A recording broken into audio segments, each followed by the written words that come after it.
దేవుని పరిశుద్ధ నామమునకు స్తుతి స్తోత్రములు కలుగునుగాక. ప్రియ సేవకులారా, విశ్వాసులారా, మనం గమనిద్దాం. ఎంత వాక్యము వింటున్నాము, ఎంత వాక్యం బోధిస్తున్నాము అన్నది కాదు, కానీ మరి వింటున్న వాక్యానుసారంగా మనం జీవించడమే దేవునికి మనం విధేయత చూపుచున్నట్లుగా మనం గ్రహించాలి.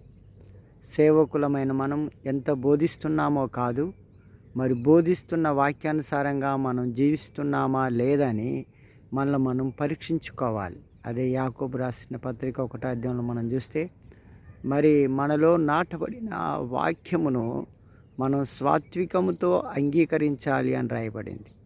ఎందుకంటే మనం వాక్యాన్ని అంగీకరించకుండా, మనము వాక్యానుసారంగా జీవించకుండా, మనం బోధించే బోధ ఏదైతుందో అది వేషధారణగా మారుతుంది.